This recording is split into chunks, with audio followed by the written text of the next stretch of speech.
नमस्कार। ग्रामीण महिला विद्यापीठ एकलव्य चैनल पर आप सभी का स्वागत है। कक्षा 12 राजनीति विज्ञान खंड ब भारत में शासन व लोकतंत्र से हम संघीय शासन प्रणाली के गुण दोष संघीय शासन प्रणाली के बारे में पढ़ चुके हैं। अब हम एकात्मक सरकार के बारे में पढ़ेंगे, सरकार के लक्षण के बारे में पढ़ेंगे। वीडियो पसंद आए तो लाइक कीजिए, हमारे चैनल को सब्सक्राइब करना ना भूलें।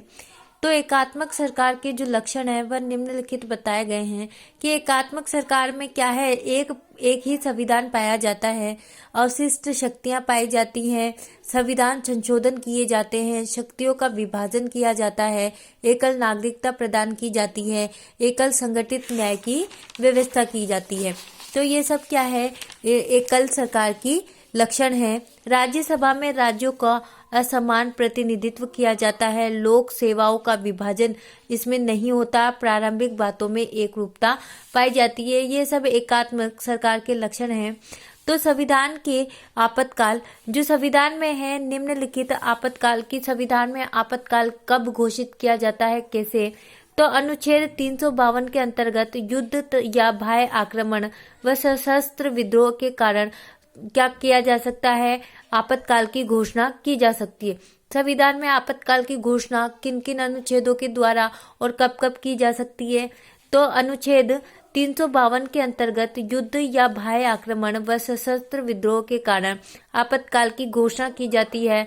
तो अनुच्छेद 352 के द्वारा, अनुच्छेद 356 के अंतर्गत राज्यों में संवैधानिक तंत्र के असफल होने पर आपातकाल की घोषणा की जा सकती है।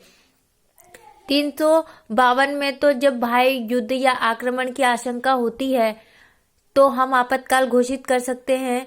अनुच्छेद 356 में जब राज्यों में संवैधानिक तंत्र क्या रहे, असफल होने पर हम आपातकाल की घोषणा कर सकते हैं।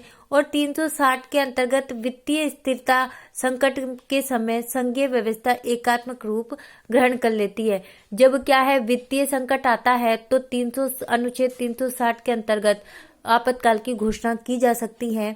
तो यह तीनों अनुच्छेद 352, 356 और 360 क्या है, यह आपातकाल की घोषणा कर सकते हैं अनुच्छेद के अंतर्गत। 352 के अंतर्गत, 356 के अंतर्गत और 360 के अंतर्गत। 352 युद्ध और बाह्य आक्रमण से, 356 संवैधानिक तंत्र की असफल होने पर और 360 वित्तीय आपात आने पर। भारतीय संघवाद की जो प्रवृत्तियां हैं वह निम्नलिखित बताई गई हैं। तो भारतीय संविधान की प्रवृत्तियां वैधानिक व संस्थागत विचारधारा और व्यवहारिक विचारधारा दो आधार पर बांटी गई है। भारतीय संघवाद के विषय में निम्नलिखित जो विचारधारा रही है वह केसी वियर ने संघवाद को अर्ध संघीय कहा है। जो केसी वियर है वह संघवाद को क्या कहते हैं, अर्ध संघीय कहते हैं। गेनविले संघवाद को सहयोगी संघवाद कहते हैं। जो गेनविले हैं वह संघवाद को क्या कहते हैं, सहयोगी संघवाद कहते हैं। मॉरिस जोन संघवाद को सौदेबाजी वाला संघवाद कहते हैं। जो मॉरिस जोन है वह संघवाद को कैसा संघवाद कहते हैं, सौदेबाजी वाला संघवाद। अनुच्छेद 35 राज्यों में केंद्र द्वारा राष्ट्रपति शासन लागू। अनुच्छेद 35 के द्वारा राज्यों में केंद्र द्वारा राष्ट्रपति शासन लागू किया जाता है। अब पूछ लिया जाए कि राज्यों में केंद्र द्वारा राष्ट्रपति शासन कौन से अनुच्छेद के द्वारा लागू किया जाता है, तो अनुच्छेद 35 के द्वारा। अवशिष्ट शक्तियां केंद्र सरकार को कौन से अनुच्छेद के द्वारा प्रदान की जाती है, तो अनुच्छेद 248 के द्वारा।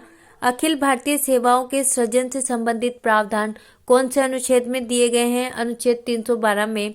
ये प्रश्न अधिकतर पूछ लिए जाते हैं कि केसी वियर ने संघवाद को क्या कहा है, तो केसी वियर ने संघवाद को अर्ध संघीय व्यवस्था कहा है। गेनविले ने संघवाद को क्या कहा है, सहयोगी संघवाद कहा है। मॉरिस जोन संघवाद को क्या कहता है, सौदेबाजी का संघवाद कहता है। अनुच्छेद 335 के अनुसार क्या बताया गया, क्या अनुच्छेद 35 में क्या प्रावधान है, तो राज्यों में केंद्र द्वारा राष्ट्रपति शासन लागू होना, यह अनुच्छेद 35 में प्रावधान किया गया है। और अवशिष्ट शक्तियां केंद्र सरकार को कौन से अनुच्छेद के द्वारा प्रदान की गई है, तो अनुच्छेद 248 के द्वारा। अखिल भारतीय सेवाओं के सृजन से संबंधित प्रावधान कौन से अनुच्छेद में है? तो अनुच्छेद 312 में।